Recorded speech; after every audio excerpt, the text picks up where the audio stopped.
మనం ఎప్పుడైనా ఒక క్షేత్రానికి వెళ్ళాలని అనుకుంటే వెంటనే వెళ్లే క్షేత్రం కాదు అది. కేవలం శివుడు అనుగ్రహిస్తేనే మనకు ఆయన దర్శనం లభిస్తుందని భక్తులు నమ్ముతారు. ఆ ప్రదేశం పేరే అమర్నాథ్ అని అంటారు. పురాణాల ప్రకారం అమర్నాథ్ ను మొదట కనుగొన్నది భృగు మహర్షి. చాలా కాలం క్రితం కాశ్మీర్ లోయ నీటిలో మునిగిపోయిందని కశ్యప అనే మహర్షి నదులు మరియు కాల్వల ద్వారా దానిని బయటకు తీశారని నమ్ముతారు. అలా అక్కడి నీరు బయటకు వచ్చినప్పుడు భృగు మహర్షి అమర్నాథ్ లో శివుని దర్శనం పొందిన మొదటి వ్యక్తి. ఆ తర్వాత మంచుతో ఉన్న శివలింగం గురించి అక్కడి ప్రజలు విన్నప్పుడు అది భక్తులందరికీ శివుని నివాసంగా మారుతుంది. ఆ అమర్నాథ్ గుడి హిందూ పవిత్ర మాసమైన శ్రావణ మాసంలో జులై మరియు ఆగస్టులలో లక్షలాది మంది ప్రజలు సంప్రదాయబద్ధంగా నిర్వహించే వార్షిక తీర్థయాత్ర స్థలంగా మారింది. హిమాలయాల్లో ఉన్న అమర్నాథ్ ధామ్ శివుని భక్తులకు అత్యంత పవిత్రమైన క్షేత్రం. అమర్నాథ్ అనే పేరు హిందీలోని 2 పదాల కలయిక.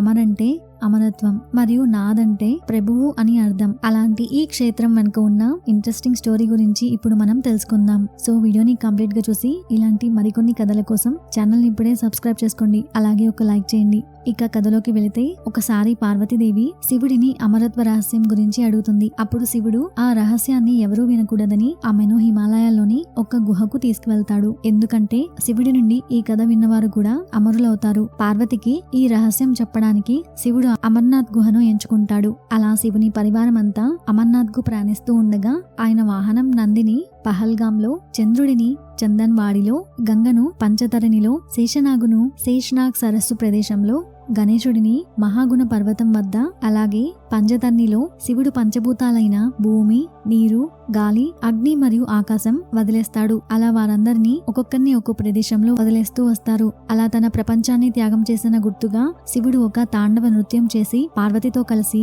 అమర్నాథ్ గుహలోకి ప్రవేశిస్తాడు. అలా వారిద్దరూ తరువాత మంచుతో ఉన్న లింగంగా రూపాంతరం చెంది శివుడు మంచులింగంగా మరియు పార్వతి ఒక రాతి యోనిగా మారుతారు. అలా అందరినీ వదిలేసి తన రహస్యం ఇప్పుడు ఎవ్వరూ వినరు అని అనుకుని శివుడు పార్వతితో కలిసి అమర్నాథ్ లో ఒక గుహలోకి వెళ్లి అక్కడ తన సుదీర్ఘమైన కథను చెప్పడం ప్రారంభిస్తాడు. అలా కొంత సమయం తర్వాత ప్రయాణం వల్ల అలసిపోయిన పార్వతికి నిద్ర రావడం మొదలవుతుంది. అలా ఆమెకు ఆవలింతలు కూడా వస్తాయి. కానీ శివుడు తన కథలో పూర్తిగా లీనమైపోతాడు. అలా ఆయన పార్వతి నిద్రపోయిందని కూడా గమనించకుండా కథను అలాగే చెప్తూ ఉంటారు. అలా చెప్తూ ఉండగా అక్కడ 2 తెల్ల పావురాలు తన కథను వింటున్నాయని శివుడు చూసి వాటిని చంపడానికి తన త్రిశూలాన్ని ఎత్తుతాడు. అప్పుడు ఆ పావురాలు శివుడిని వేడుకుంటూ, ఓ స్వామి, మీరు మమ్మల్ని చంపితే అమరత్వం కదా అబద్ధమవుతుంది అని శివుడితో చెప్తాయి. దానితో శివుడు వాటిని చంపకుండా వారికి గుర్తుగా అవి ఎప్పటికీ అక్కడే ఉండాలని చెప్తాడు. ఆ అమరమైన పావురాలు అప్పటి నుండి ఇప్పటి వరకు అమర్నాథ్ గుహలో మనకు కనిపిస్తూ ఉంటాయి.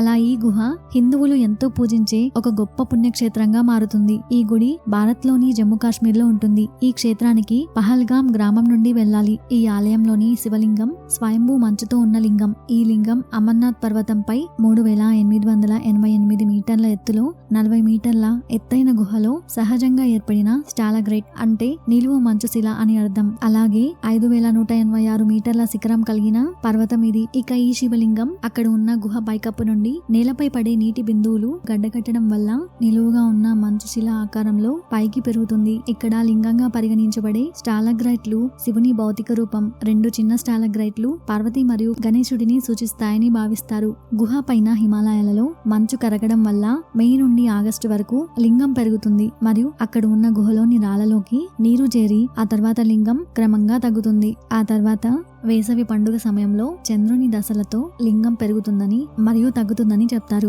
ఇలాంటి కఠినమైన ఎత్తైన పర్వతాలు, ఆకస్మిక వర్షం, మంచు వంటి ఊహించని వాతావరణ పరిస్థితులు, అలాగే ఈ గుహ చాలా ఎత్తులో ఉండడం వల్ల ఆక్సిజన్ స్థాయిలు కూడా తగ్గుతాయి. ఇలాంటి ఎంతో కఠినమైన పరిస్థితులను ఎదుర్కొని వెళ్ళాలి అంటే అది ఆ స్వామి అనుగ్రహం అనేది ఖచ్చితంగా ఉండాలి అని భక్తులు చెప్తూ ఉంటారు. మరి మీరు ఎప్పుడైనా అమర్నాథ్ వెళ్లి ఆ పావురాలని చూసి ఉంటే కమెంట్ చేయండి.